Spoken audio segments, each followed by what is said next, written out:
É verdade, a nossa equipa veio outra vez até Lisboa para mais um encontro de produtores independentes de televisão, mais uma vez organizado pela APIT, que neste caso continua a apostar na internacionalização e neste evento com novidades em primeira mão que passamos a descobrir já de seguida, no momento onde foi possível ouvir o lado de quem produz, mas também o lado do consumidor.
Os produtores independentes de televisão voltaram a reunir-se em Monsanto de forma a discutir o futuro do setor.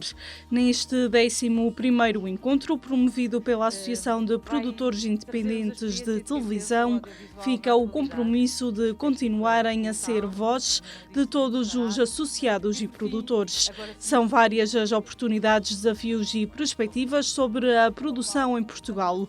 É de esperar inovação e criatividade para acompanhar as tendências numa altura onde o YouTube e TikTok podem ser fortes concorrentes. Apesar de tudo, o setor está vivo e não pode ter medo de arriscar.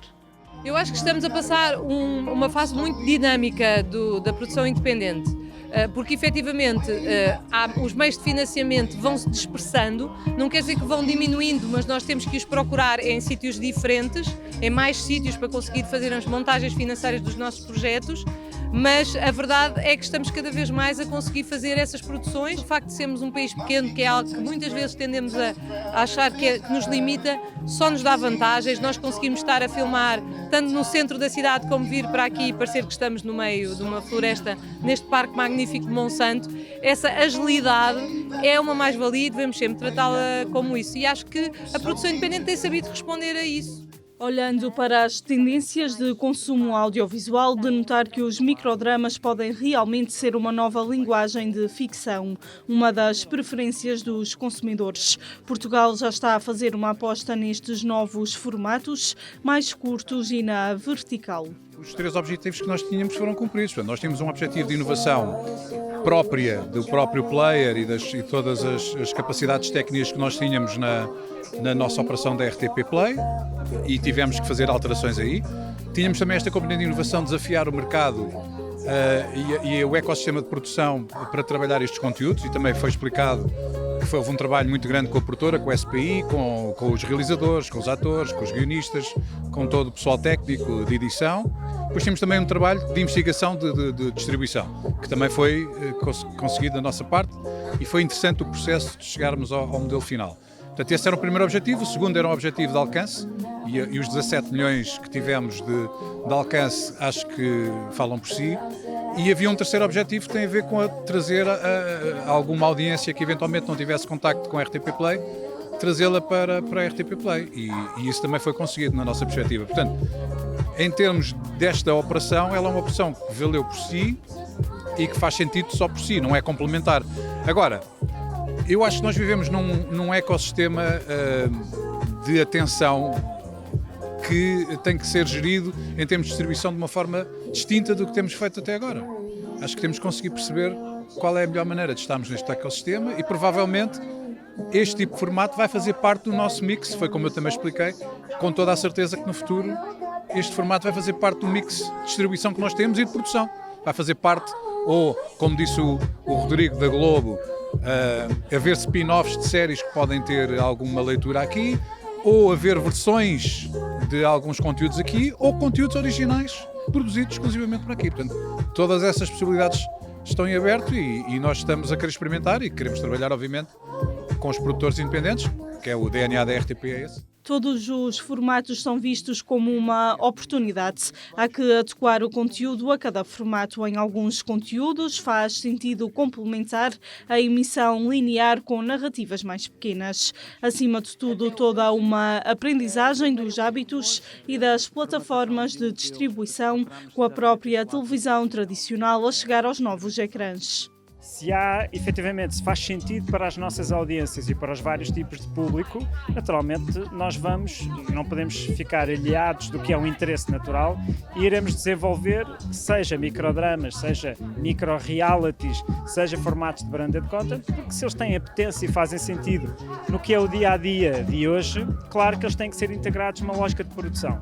Portanto, por um lado, eles podem ser complementares, quando estamos a desenvolver uma obra de ficção, como uma novela, pode haver a reformatação, que já fazemos hoje, de algumas das narrativas no modelo de microdrama, pensado, estruturado e editado para distribuição em vertical num ecossistema digital, mas pode também ser desenvolvida uma narrativa também complementar à narrativa da novela, que também é pensada numa lógica mais curta e nativamente digital.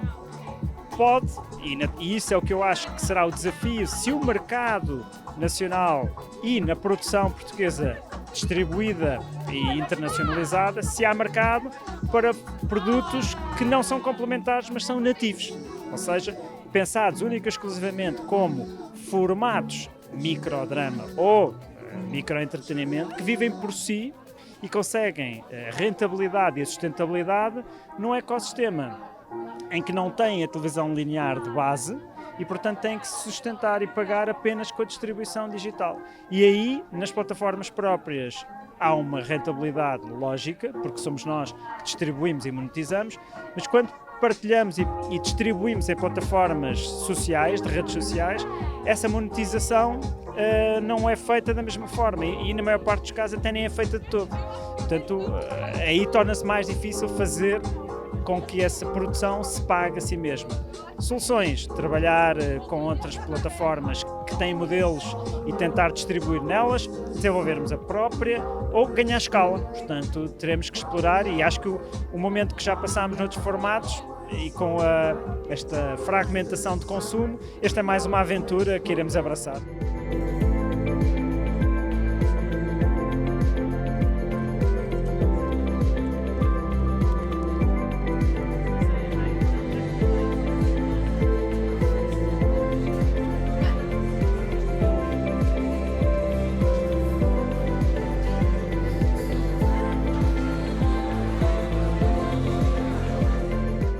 Uma marca capaz de falar com Portugal e com o mundo e uma assinatura que remetesse para o país todos aqueles que se cruzam connosco.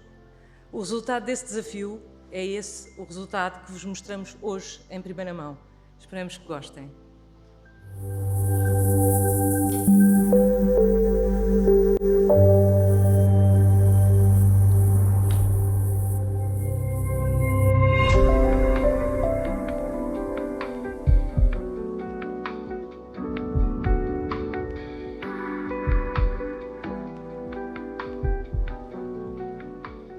Watch Portugal. Watch Portugal funciona como um statement, uma atitude, um conceito e fundamentalmente um convite. É memorável e incrivelmente simples. O foco é português, mas como dizemos, o futuro é internacional. Neste encontro também existiram novidades em primeira mão, com a certeza que o futuro é internacional. Quem o diz é Susana Gato, que apresentou a marca e o conceito criado pela associação de forma a internacionalizar a produção independente portuguesa. É necessário comunicar o que é feito em Portugal com uma imagem que permita serem reconhecidos nos eventos do setor. É impossível construir um setor num ecossistema português tão pequeno, com 3 broadcasters free-to-air e ainda poucos players onde conseguimos trabalhar. Portanto, o foco da APIT tem sido sempre estimular a realização de coproduções, o poder trabalhar com mais parceiros internacionais e mostrar e levar os nossos conteúdos cada vez mais longe, porque só assim é que se consegue o contacto com a nossa cultura, com a nossa língua, com o nosso país. Portanto, o Watch Portugal funciona como um convite para que venham a Portugal, mas que venham a Portugal não só a filmar as suas grandes produções, mas que agreguem os produtores portugueses com a sua criatividade e façam efetivamente grandes coproduções em Portugal. Acima de tudo, dentro dos vários painéis do encontro, fica a certeza que é necessário usar todas as ferramentas para conseguir captar a atenção das pessoas com histórias e narrativas que possam mostrar e divulgar o que de bom se faz em Portugal. Na ocasião foi feita uma homenagem a Pinto Balsemão, ele que foi um visionário em tempos de mudança e que abriu um novo caminho no mundo da comunicação. A mudança é feita por pessoas. São elas que dão ritmo, que abrem caminhos e que deixam marcas que perduram. Em 2025, despedimos-nos de uma figura maior da sociedade portuguesa, Francisco Pinto Balsemão, e nós, enquanto associação que representa os produtores de televisão, não podíamos deixar de lhe prestar homenagem. A 6 de outubro de 1992, todos estávamos em frente ao televisor. Assistimos em direto ao nascimento de uma nova era com a chegada da SIC.